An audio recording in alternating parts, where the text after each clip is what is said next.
fighting a war to protect Nassau. A war in which our most effective weapon is the fear that we can instill in our enemies.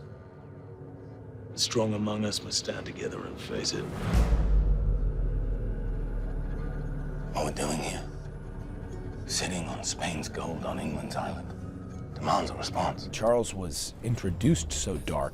The goal has been to try to find the light more than to head towards the dark.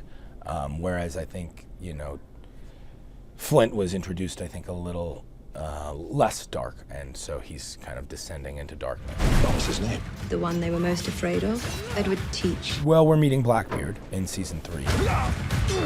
The more you get into the show, you'll see he's a bit of like the mentor character. If the Charles we've made is a guy without family, right? He didn't grow up in he didn't have a mom and a dad and go to school, and he didn't have that kind of normal existence.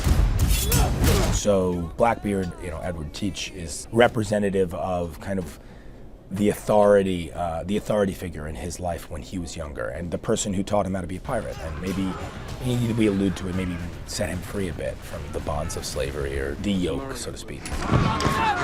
He's bought into something a bit greater than himself, that a common enemy is a bigger adversary than necessarily the guy who's trying to get the gold you're trying to get. And I think that's the explanation behind why Charles goes in and saves Flint at the end of season 2.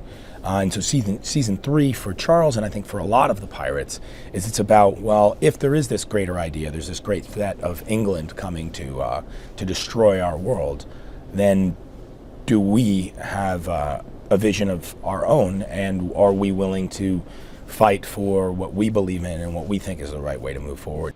So for Charles, he made that choice to kind of buy into something bigger at the end of season 2, and season 3 is really grappling with, was that the right choice? Is that what I really want to do?